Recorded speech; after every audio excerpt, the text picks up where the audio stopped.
I like to open with an African proverb that you've probably heard before. If you want to go fast, go alone. If you want to go far, go with others. Nobody can walk through life alone, and as a member of the millennial generation, I know that in this day and age, there's really no need to. There are countless ways to connect with people around the world using social networking apps. It's easy, it's fun, and it may just very well be a key to your success. Here I have pictures of my social media profile. On Instagram, I have an impressive 566 followers. My claim to fame is, I'm proud to say that I'm followed by more people than the number I follow. It's a healthy ratio. On Twitter, I have a surprising 113 followers. I honestly don't know why more people don't follow me. I think I'm pretty funny, and my tweets are gems. They actually make sense, even on Sunday mornings.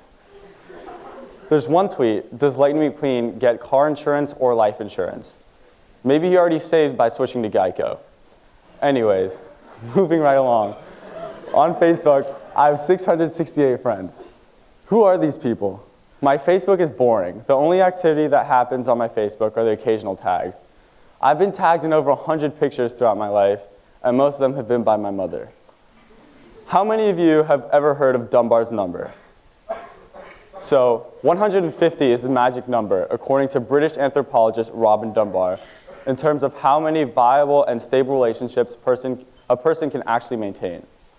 This is correlated, according to Dunbar, with the brain function in our neocortex, the part of the brain that is responsible for our cognition, sensory, and motor functions, as well as our ability to use language, 150. Coincidentally, that's also about the average number of soldiers in a company. And a company of soldiers relies on each other for survival. And that survival is contingent on being able to trust each other, being cohesive as a unit, knowing that you have each other's backs. Our graduation class here at Pine Crest consists of 212, which makes you wonder, who among you is beyond my limit? Actually, I'm here to argue that there isn't a limit. That today our potential for making connections and turning these connections into something of value is limitless. Think of your network as the beginning of your net worth. The power of networking that our generation possesses is second to none. This morning, you've already heard Sebastian talk about embracing global citizenship, and Shayna talking about taking up cause, and Peter talking about an open source information that connects communities. I'm here to talk about how all these topics seem to have one thing in common. They rely on the power of networks. You want to be a global citizen? Well, simply connect to the world of social media and expand your network.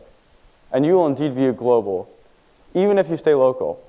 Because of your network and the ideas you learn from, the ideas you learn from them transcends borders. Want to collaborate on an open source project? Rely on your network and maybe the project gets done faster and better than you could have imagined.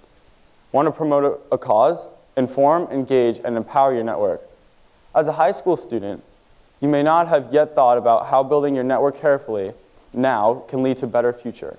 Even as simple as when you're going on a trip, well, if you have the reliable network, you just may be able to get information about where to stay, or even better, someone can offer you a couch to crash on because you've announced to your network where you're going to be. Looking for tickets to Ultra this weekend? Search your social media network. Maybe one day you'll need an organ donor. Well, according to Malcolm Gladwell, who cited Smith and Akers' book of The Dragonfly Effect, the use of networking is one of the best and most effective ways to find a perfect donor match. As ridiculous as that may sound, the connections we currently have that aren't yet professional will become the foundation for our professional lives. Both the survey I came across on LinkedIn and an article on NPR revealed that about 80% of jobs are gotten through networking. You've heard the saying, it's not about what you know, it's about who you know. That seems more true today than ever before. I was going to share that article with my networking, just to remind them in the future. Anyways, I first realized the power of networking when I went to a reunion with some of my friends from New York. We'd come across a school with a broken basketball hoop. And so during this time we spent in New York, we decided to start a GoFundMe page, and together we were able to raise over $500 by sharing our GoFundMe on our social media accounts. People as far away as Israel donated to our cause to help rehabilitate a basketball court. $500 may not seem like a lot, but it's a lot of money in the fundraising world. Because every little bit can go a long way when trying to help a cause.